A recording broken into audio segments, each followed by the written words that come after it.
I'm going to start actually by sharing a story. So on Friday, this past Friday, I was feeling a little restless. And instead of throwing myself into an activity to try to distract myself, to run, to hide from the uncomfortable feelings, like heading out for a happy hour drink, which would certainly be a reasonable thing to do on a Friday afternoon, right? And I thought about it, but instead I sat there with the discomfort. It was an uncomfortable feeling.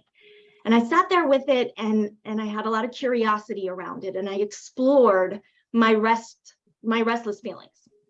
And I was out on my balcony looking out at the bay from my 9th-story apartment, and an idea hit me. And when it did, I was overcome with energy, and the restless feeling kind of eased up. And there's this little island out in the bay. And I had wanted to kayak to that island for some time now, and I hadn't. But the idea that sparked excitement was to swim to that island. And I had zero clue how far it was. It seemed pretty damn far. And I was totally unsure if I could make it, given that I hadn't done any swimming training, any distances anytime recently. So I knew it would be a challenge for me, and it would take me out of my comfort zone. And there was this risk that I would fail. And although I was willing to risk drowning, when I shared this idea with Christian, actually, he immediately volunteered to be my kayak chaperone. And I kind of quickly realized that would be a smart addition to my plan. So there we were the next morning at 8 a.m., launching the kayak and my body into the bay. And I have to tell you, at about 5 a.m., I woke up thinking, kind of having some second thoughts, like what was I thinking? But that thought faded, and the excitement of the challenge kind of overcame me again. So I ended up swimming the whole way, and I later measured the distance, and it was about 1.1 miles. And wow, that was an exhilarating feeling to reach that island. And it happened to be this perfect gem of an island, perfect for camping. We're going to go back and do some camping. But why am I sharing this story? Well, I'll be weaving in the many reasons throughout our time here today. First off, though, as we were inflating the kayak, Christian was telling me a little bit more about you guys, about his program clients. And some of you are here today who he cares deeply about. And I got to hear about so many huge wins, huge celebrations, and his commitment to doing everything that he can to facilitate even more wins and more reasons to celebrate. So he also talked about, as part of the program, that he teaches a ton of the tools and shares these valuable processes and strategies, the very same tools, processes, and strategies that he used to achieve massive success in his own brokerage business. Now, the tricky part is that in order to implement all those tools, it takes steadfast commitment and consistency, right? A lot of it at the beginning, especially, and it can feel like quite the grind. Tell me if I'm wrong here, guys. Let's take getting in all your dials, your cold calls, for example. Like, that shit's not easy. It's not fun. It's not easy. But Christian mentioned that he has encouraged you. He's done some work with you on mindset, and he's encouraged you to connect with your why, connecting with that why daily, knowing that it makes perfect sense that if you simply connect to the root reason you're doing these things, your true values, that you'll be able to get motivated enough to be consistent and to do the tough work that you know has worked for Christian and so many other people. So I would like to know from you guys, what is your why? I'm hoping you've done this exploration. This should be pretty easy. Name at least one why in the chat. I'd love to hear the root reason that you get up every day and you do this work to achieve success in your business. So type that in the chat, type it in the Facebook group if that's where you're at. And I know there's a delay on the Facebook as well, so it can take some time. But here's the deal. Simply identifying your why is not enough to get you into action consistently, day after day, week after week, right? Something else is missing. And that brings us to why I'm here today doing this introductory talk, and it is just an introductory talk on mindset. There's so much more to dive into, but it's because everything comes back to mindset, everything. And Ella, So we're my getting intention. Oh, I just wanted to let you know, we're getting some really great whys here. We're getting creating generational wealth. We're getting my family, financial freedom, to show what hope can do. Really, really deep rooted whys. Really, really good stuff here. Love that. Love that. So powerful, you guys. That's awesome. And staying connected to that. And I know that that's what you're working toward, but we're going to get to the missing link here in a moment. So my intention for delivering this talk is for you to walk away having made 3 powerful shifts in the way you think and how you move through the world that will up-level not only your own business, but also your entire life. Now, for this to happen, I need you guys to be with me here with us, fully present for the duration of our time together. And you'll get it. You'll get the reason this is so important by the end of the presentation, why it's so vital for your success, not only in your business, but also in your life and everything that you strive to accomplish. So we're going to take just 30 seconds right now to get present. I want you to settle in and set this intention of making these powerful shifts in the way you view yourself and the way you move through the world. So I want you to close your eyes, unless you're driving. Hope you're not. If you're driving, don't close your eyes. And we're just going to take one box breathing round. So we're going to take a big breath in through your belly and into your chest for the count of 4. Starting now. Go 1, 2, 3, 4. Now hold it right there at the top for 4, 3, 2, 1. And now breathe out for 1, 2, 3, 4. And hold again for 4, 3, 2, 1. And I promise you, there's nothing more important than for you to be right here, right now, undistracted. So type in the comments, you guys, let's do this. Type, let's do this, let's go. I'm psyched for this. Now, I know I got a quick introduction. I'm going to give you a 2-minute quick introduction. Again, started the brand Sexy Fit Vegan in 2013. 2015, I had a book deal, published a book, began my group coaching program business in the wellness and lifestyle space, which quickly scaled to a 6-figure business in a matter of about 6 months. From there, I became a serial business coaching program enrollee, participant. And what all the programs that got me and my members, or me and the other members of these programs, and then eventually in my own programs, the extraordinary results had one thing in common, and that was the mindset training. And that was foundational in these programs. And then most recently, I was able to partner, and this is really thanks to the mindset work I've done, with one of the world's leading luxury marketing and PR strategists, forming a new company, 22 Reboot, and that's focused on helping busy entrepreneurs like yourselves to and also high achieving professionals to disrupt unhealthy habits and harmful patterns and create a healthy lifestyle so they can live to their true potential. And I'm going to tell you a little bit more about that at the end. All right. How many of you guys, and give me something in the comments here, right? Would love to up level, would love to level up to your highest potential. Type potential in the chat just to let me know that you guys are here because you want to level up a little bit. You think there's room for a little headroom for improvement, right? Okay, I see Rosa's hopping in with it. Yep, Mark, Charles, love it, guys. Love to see people that are striving to be a better version of themselves. Awesome. All right, so here we go. What's the missing link? Why isn't it enough to connect with what you'd think should be enough motivation, right? Though that why, that should be enough, right? To get you to get in there and grind every day. Well, the truth is, and this is shift number 1, is that motivation actually follows action. So having your why is vital, but it doesn't guarantee that you're going to feel motivated to jump out of bed every day and get in your dials and do everything that you need to do, right? So waiting to feel motivated, that's going to keep you stuck, period. And I want you to think about exercise and nutrition, because this is my background, right? So and I'm sure most of you can relate. Most people, and I know because I was a personal trainer for over a decade, They're not naturally gung-ho about getting to the gym or eating kale and tofu, right?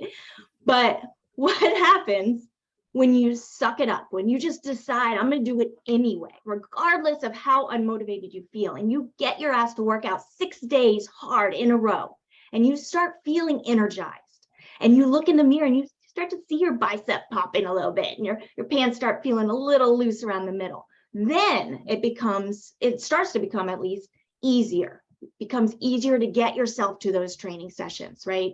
And not only that, but you also start feeling motivated to make healthier choices in other ways, like at mealtime. Maybe you even start meal prepping so you can have a healthy lunch instead of going through the drive-through. So when it comes to this shift number 1, I want you to make it, and I encourage you and invite you to make it your mantra. When you're not feeling like doing this tough stuff, remind yourself, motivation follows action, and then just do it. What do you guys think about that? Has that occurred to you? Motivation following action instead of trying to find the motivation and waiting until you found it to then act. I'd love to hear from you guys about that. I've always heard, Ella, as a kind of a similar metaphor, like waiting to feel motivated is like waiting for the fire to get warm before you put wood in it. Sometimes you have to put wood in the fire first to get the heat. Yes. Right? Yes. Love that. Yeah. Great analogy. Charles said, emotion follows motion. Yep. Emotion is energy in motion. Absolutely. Love it. Smile to feel happy. Exactly. A man gets it. Yep. That's why you're here. Got it. Oh yeah. Hell yeah. All right. Moving forward. Has anyone here heard of the arrival fallacy? This is important. Christian has.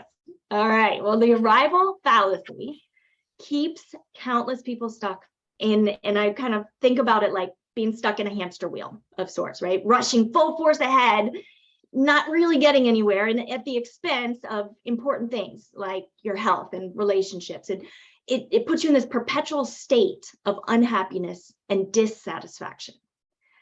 The arrival fallacy is basically the belief that you'll be happy when.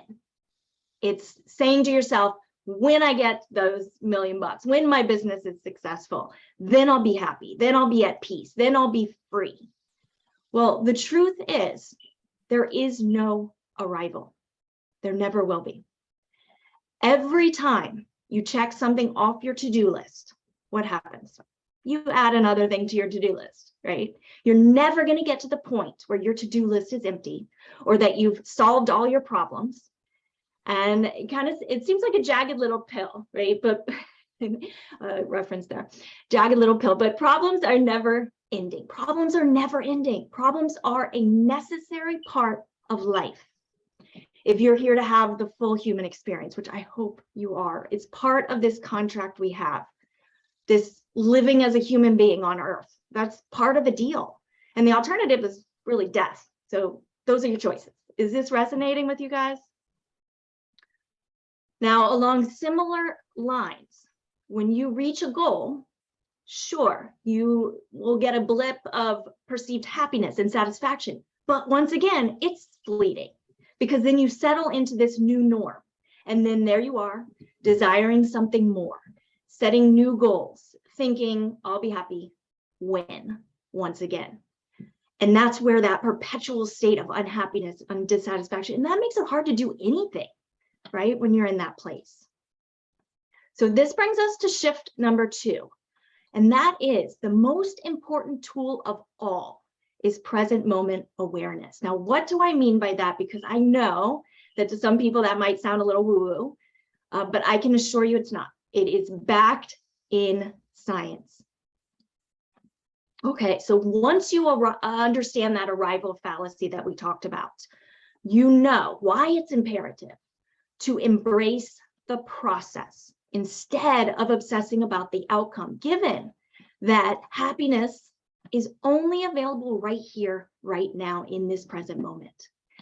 And when you find meaning and joy in the journey, which I know sounds cliche, but it is so true, in the journey, in the process, the money and the success, that outcome, that's going to just be the natural next step. That's going to come. When you stay focused on serving others, the money and the success, that's going to come. And one simple hack for getting present, and we're going to be talking about getting to that state more here, but that's to connect with gratitude. And I know you've heard that in probably a million times, but keeping a simple journal where you write 5 things you're grateful for every day is a great way to start your gratitude practice. And that's what this is. That's what gratitude is. That's what mindfulness is. That's what this mindset.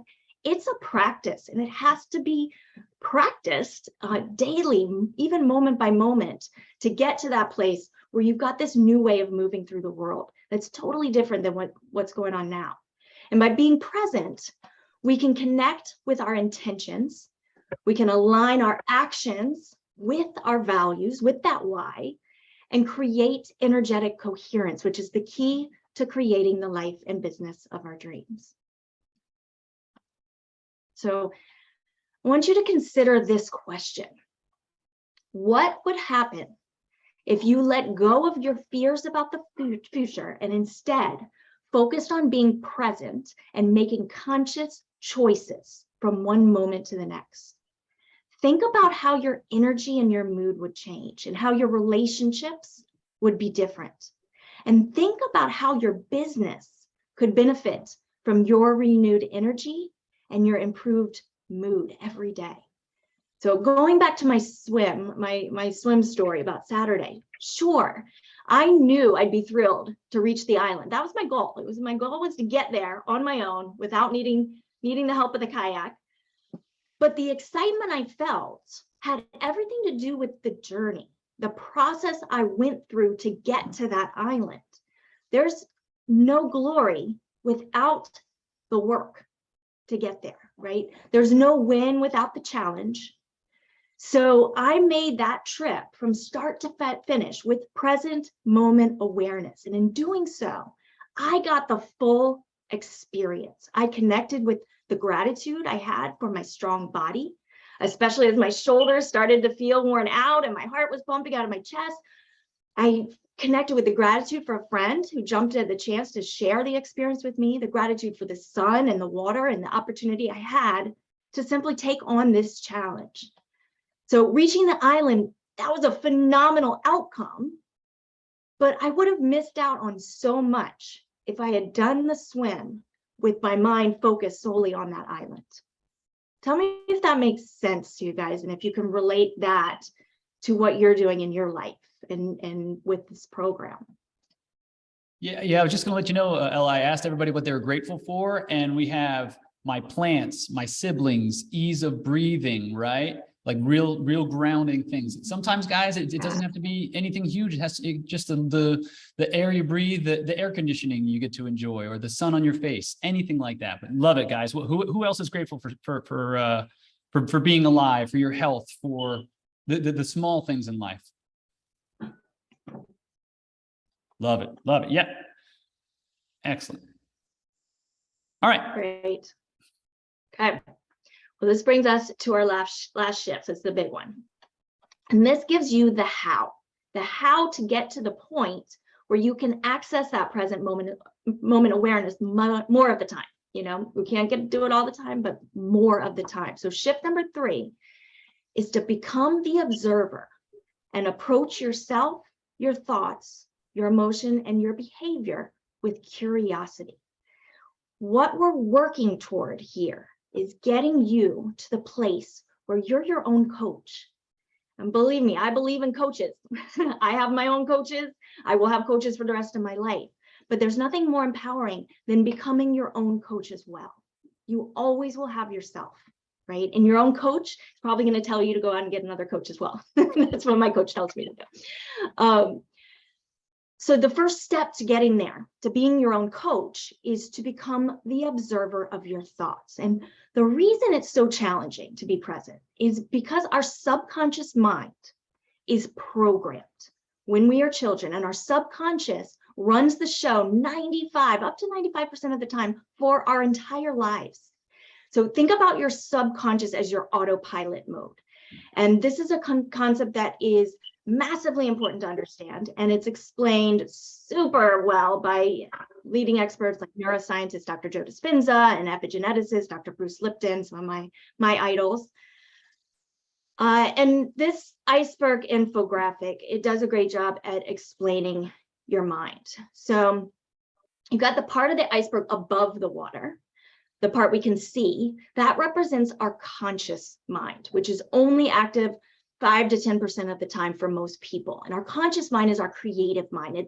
It thinks things through, it observes, it strategizes.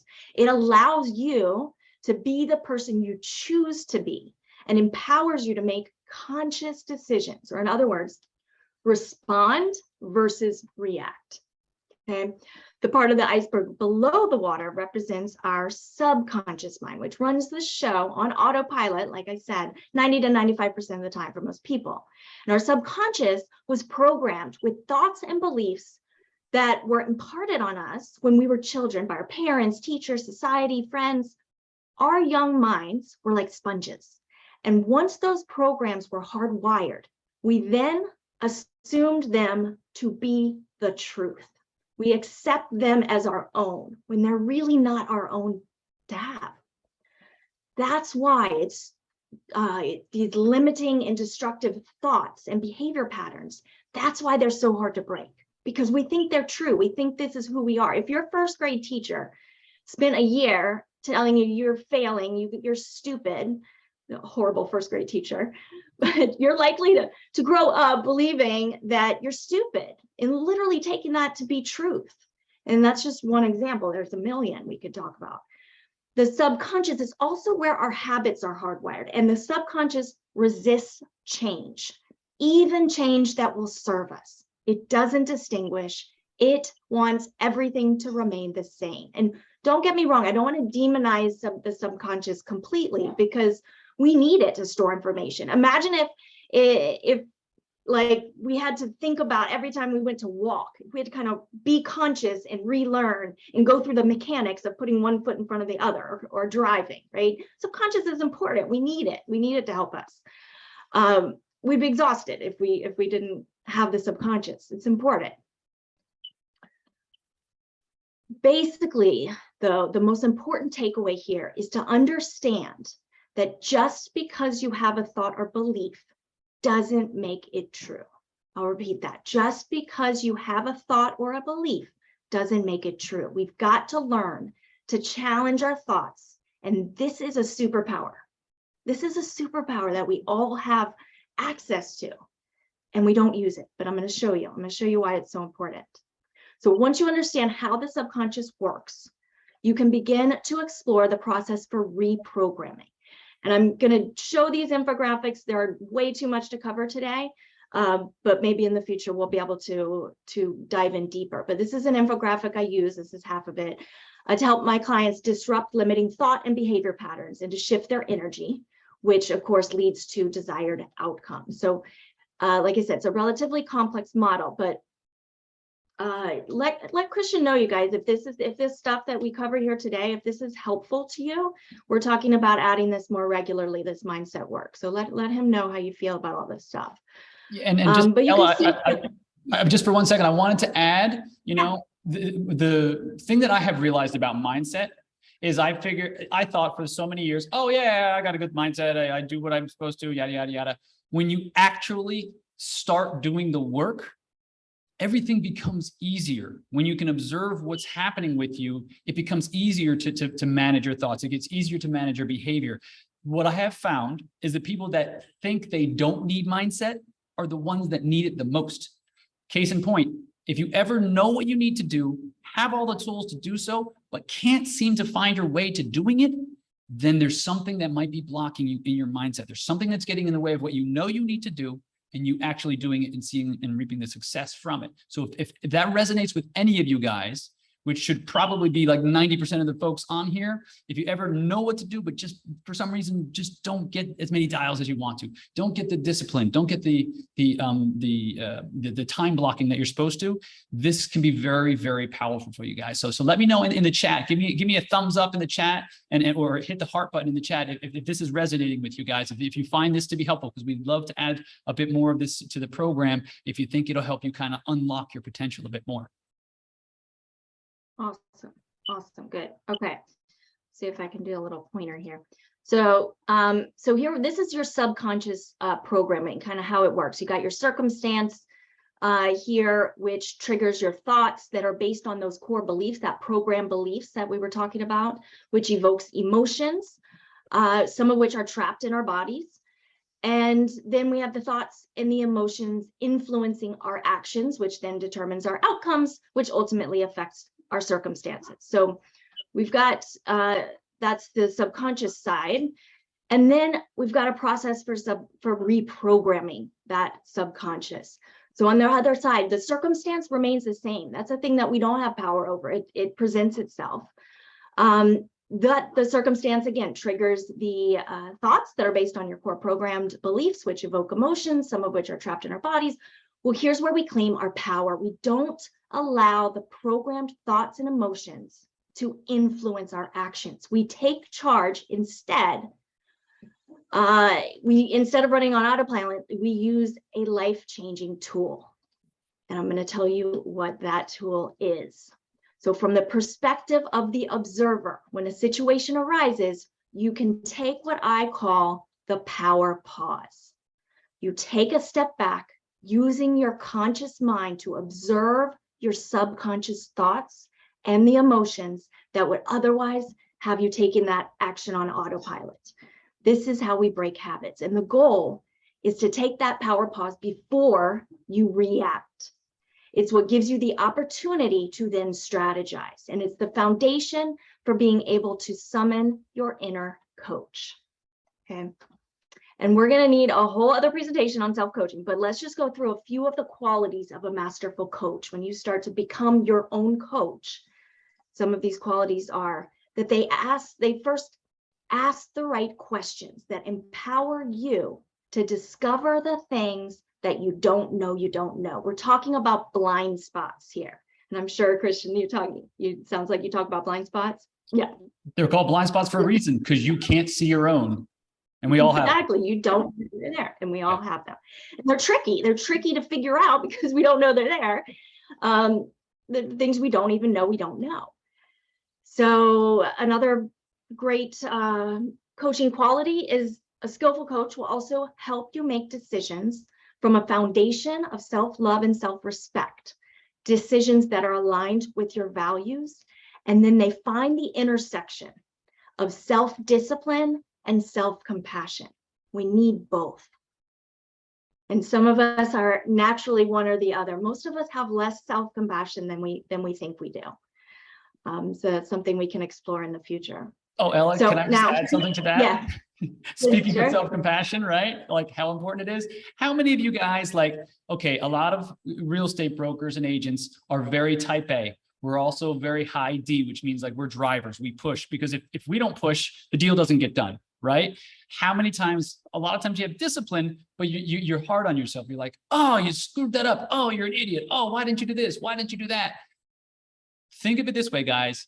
If you wouldn't let a stranger or your best friend talk to you that way, you should not be talking to yourself that way. And this is only something that I have learned in the last couple of years. I used to be really, really rough on myself. Sometimes you need to be the one being the cheerleader for yourself. And then this is all stuff that I have learned from Ella through years of working together, because this stuff will change the way you go through life. You'll be so much more at peace and so much more at ease once you start implementing and integrating into your daily life. Oh, and if I can just add one more thing, I actually used the power pause today. And I was explaining to Ella before I got on the call, I moved my entire apartment today. The mover showed up late. The elevator wasn't ready. The loading dock wasn't ready. The elevator got stolen from me. Everything that could go wrong didn't, but I never broke an idol. And Ella, 4 years ago, would I have been like spazzing out, cursing? Oh my God. Right? Never got above an idol. I observed my thoughts. I saw what was happening. I realized that it did not serve me to get upset or get angry. I strategized, plan, plot, strategize. That's it. 3-step process. Wow. Yeah. Yeah, like now that you mention it, and it's something that, like when it's your own child growing, you don't really see the growth process, and then somebody comes over and they're like, whoa, they're huge. Oh my gosh. You just reminded me just how we've known each other almost 5 years, I think. Is that correct? Yep. Wow, this is so so true. If this had happened, 4 years ago, Oh yeah. your day would have, Oh, wow. I'd still be talking about it, but I never got to love an idol. Yeah. Yeah, that was big. It's big. And it's all those times where you're like, think Yeah. about what you're feeling right now. Make sure you're observing it. And after a while, it just becomes natural. But I'm telling you guys, I'm so much more at peace after having integrated a lot of mindset work, and you'll be much more effective at your work, and you'll be able to achieve higher levels if you're not getting in your own way and you're able to observe things and do things from the conscious standpoint instead of just letting your pre-programmed ideas and thoughts and loops, as what I've heard them called, take play. So for what that's worth. Yep. So there you are, Christian, pausing and activating your inner coach, and that's what you guys can learn to do. It will help you to acknowledge the subconscious thoughts that would otherwise determine these actions and determine the stress, and those actions are often harmful. They're counterproductive. They're self-sabotaging. And to be able to challenge those thoughts, because guess what? You have the power to choose your thoughts, to determine a new action that's in alignment with your values and your goals and your vision for success. You have that power.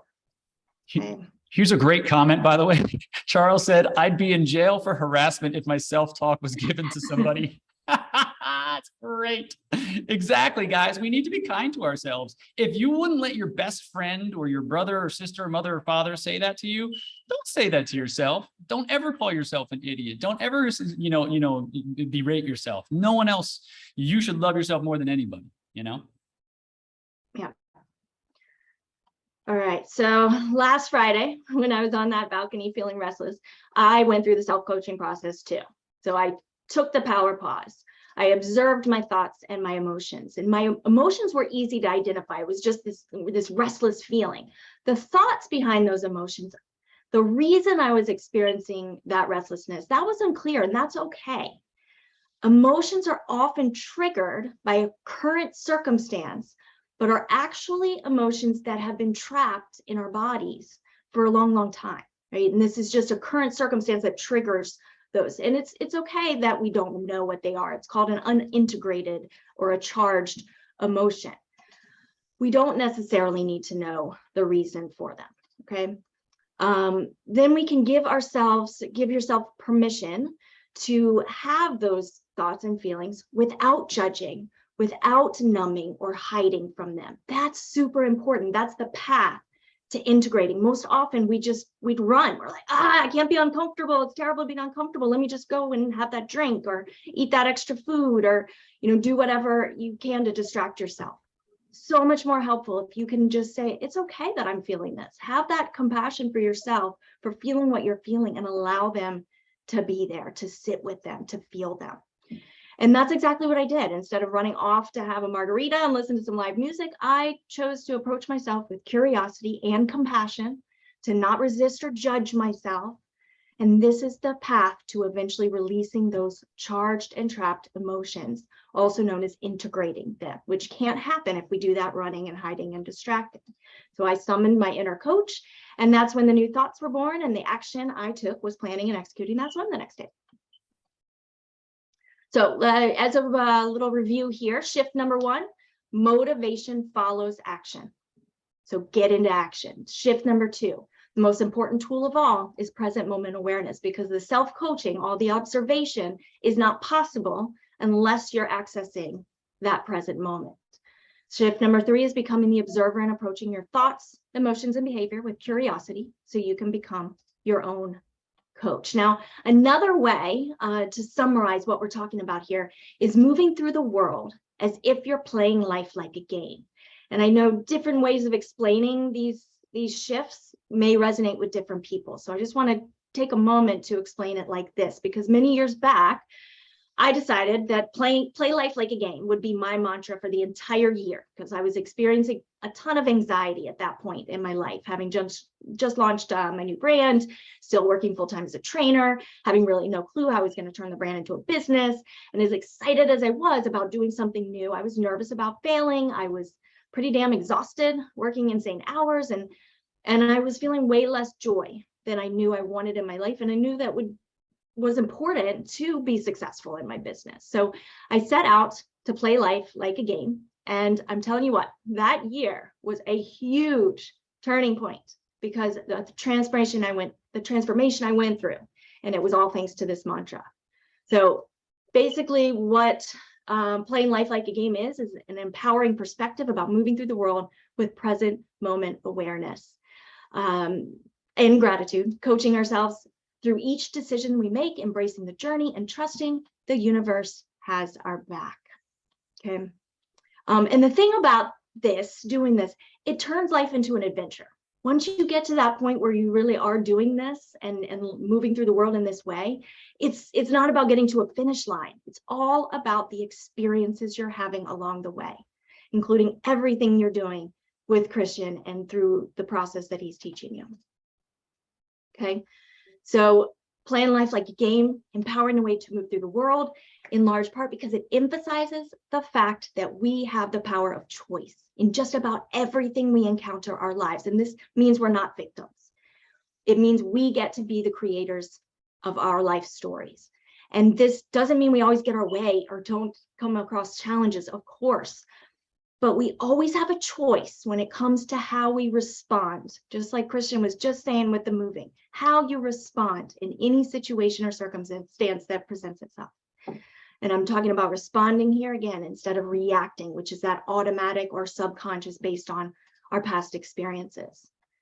So playing life like a game, it's only possible when we practice tapping into being present in the moment and connecting with gratitude. It's also only possible when we practice coaching ourselves, the first step of which, as we discussed already, is becoming the observer and using that power pause to approach our thoughts and our feelings with curiosity. And like we've been talking about, playing life like a game, it requires us to embrace the journey, embrace the process. The alternative is what most people do, which is obsessing over the outcome. And if you really think about it, think about this. The outcome is simply the result of the process. So the focus needs to be on the process. It needs to be in the moment.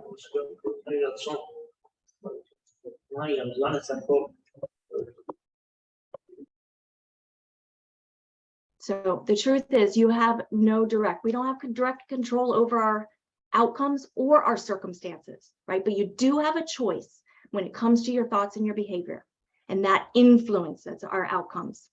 And I will say that,